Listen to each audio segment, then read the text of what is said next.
लेना तो लेना जरूर, मगर किसी ऐसे से पंगा ना लेना जो सदियों से आपका पेट पाल रहा हो। मगर ये बात बांग्लादेश को समझ नहीं आई और बांग्लादेश ने इंडिया के साथ पंगा लेकर खुद अपने पेट पर लात मार ली है। उसके बाद हमने ये न्यूज सुनी थी कि बांग्लादेश भारत से बिल्कुल भी सामान नहीं लेगा, लेकिन कल आ गया भीख का कटोरा लेके। भीख का कटोरा कैसे लेके आ गया? कहता है यार 50,000 टन चावल दे दो, मेरे बंदों के पास खाना नहीं है। अब देखिए भारत ने अभी तक डिसीजन नहीं लिया है इसके ऊपर, लेकिन अब देख लीजिए, पहले तो बोलते थे हम पाकिस्तान से ले लेंगे, भारत से हम कोई जरूरत नहीं है। 25,000 टन हमने देखिए शुगर भी ले लिया है भारत से। तो यार आप ऐसा करिए ना, फिर ये चावल भी ले लीजिए पाकिस्तान से, प्लास्टिक का बना के आपको दे देंगे। इंडिया जो फूड सप्लाई करता था बांग्लादेश को, जिसमें प्याज, आलू और खाने पीने के मुख्तलिफ अशिया शामिल थी, इंडिया ने उनके एक्सपोर्ट पर रोक लगा दी है। तो बांग्लादेश ने कहा कि भाई कोई बात नहीं, इंडिया नहीं देता तो ना दे, हम पाकिस्तान से ये सारी चीजें इंपोर्ट करेंगे।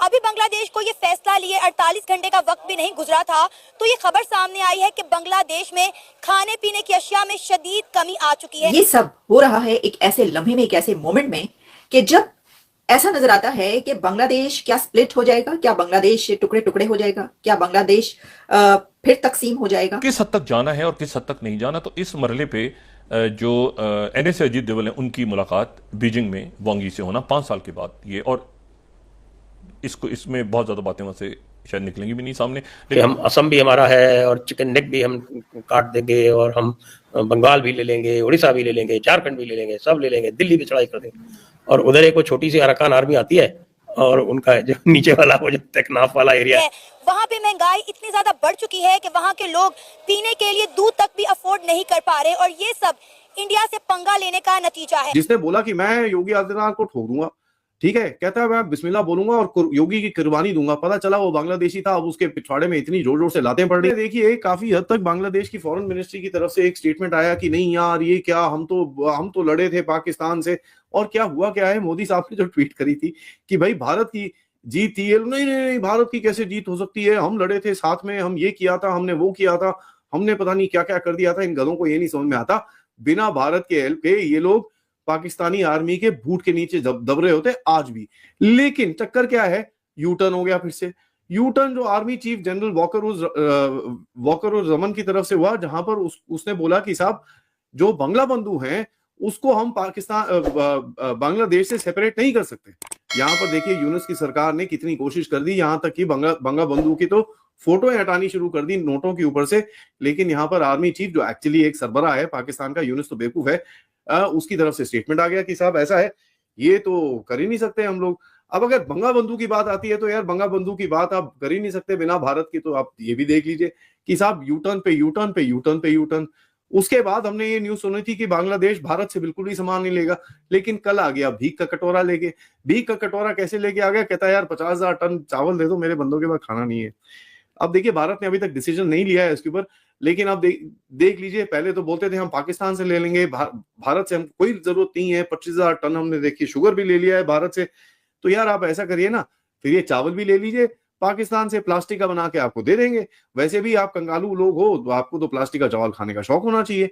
लेकिन अब देखिए भीख कहां से मांग रहे कि यार भारत से प्लीज दे दो यार, प्लीज हमारे को दे दो, हमको जरा आपसे खरीदना पड़ेगा, नहीं तो हमारी हालत अभी थोड़ी खराब होने वाली। Maharashtra ATS anti terrorism squad की तरफ से कल एक ऑल आउट ऑपरेशन लॉन्च किया गया, जहां पर इलीगल इमिग्रेंट्स के जितने भी आपदा हैं और इलीगल इमिग्रेंट्स उनके अपने भी बैंक अकाउंट्स, सब्सिडीज और उनकी आईडीज के ऊपर रोक लगाने का काम कल शुरू हो चुका है। और ये मैंने आपको बताया था कि भाई हर स्टेट के अंदर आप अपनी तरह से एक एक्शन देखोगे, क्योंकि हर स्टेट के अंदर क्या है ना कि जो सिचुएशन है वो अलग है।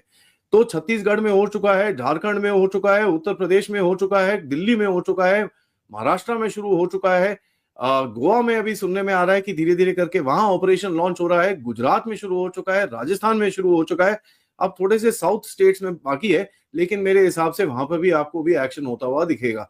असम और नॉर्थ ईस्ट के अंदर तो आपको पता ही है कि भैया वहां पर तो दबर करके जोर जोर से बांग्लादेशियों को उठाया जा रहा है और फेंका जा रहा है, और ये चीज तो काफी हद तक मैंने रिपोर्ट भी करी है और ये काम आगे चलता भी रहेगा। तो महाराष्ट्र ATS की तरफ से काफी जबरदस्त एक ऑपरेशन लॉन्च हुआ है। तो इसके बारे में आप देखिए कि आपको अभी मैं इंफॉर्मेशन दे रहा हूं कि भाई उनके जितने भी बैंक अकाउंट्स हैं और आईडीज हैं उसके ऊपर बड़ा मोटा क्रैकडाउन शुरू हो चुका है। बैंगलोर में क्या हो रहा है कि भाई अब लोगों को दिख रहा है यार बाकी सब स्टेट्स में तो ये काम हो रहा है, यार बैंगलोर में क्यों नहीं हो रहा?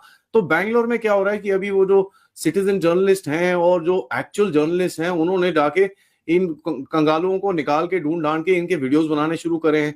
तो अभी पता चल रहा है कि बेंगलुरु के अंदर एक जगह है बेगूर, जहां पर 3000 ये लोग रह रहे हैं और उनके ऊपर आइडेंटिफिकेशन का काम शुरू हो चुका है, उनके आधार और इन चीजों पे क्रैकडाउन हो चुका है। और बाय द वे एक बंदे के साथ हिडन कैमरा इंटरव्यू हुआ, कहते हैं कि साहब हमेशा हम वोट करते हैं, लेकिन हम वोट किसके लिए करते हैं?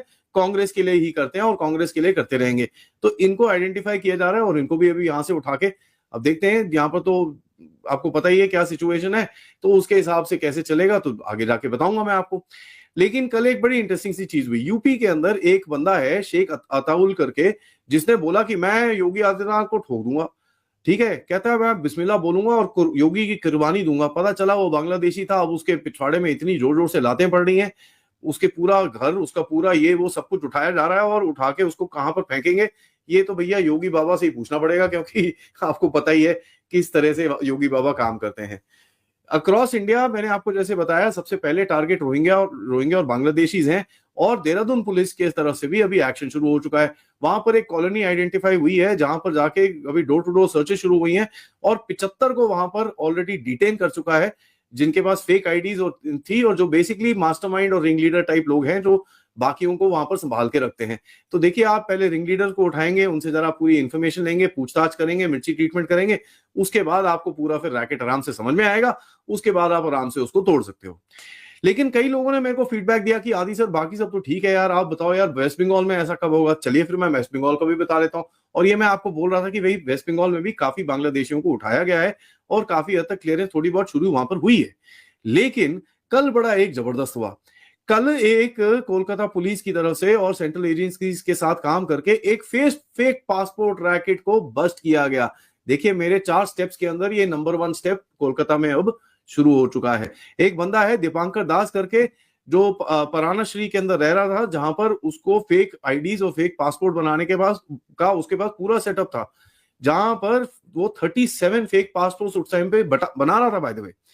एंड यहां तक ये ही नहीं कि वो काउंटरफिट शेंजन और यूके वीजास भी बना रहा था बाय द वे, और बाकी और जो भारत में सिक्योरिटी प्रूफ चाहिए होते हैं, आधार, पैन कार्ड, ये वो, जिस टाइम पे इसको पकड़ा गया उस टाइम पे 37 की ये उसके ऊपर काम कर रहा था। ये सब हो रहा है एक ऐसे लम्हे में, एक ऐसे मोमेंट में कि जब ऐसा नजर आता है कि बांग्लादेश क्या स्प्लिट हो जाएगा, क्या बांग्लादेश टुकड़े टुकड़े हो जाएगा, क्या बांग्लादेश फिर तकसीम हो जाएगा।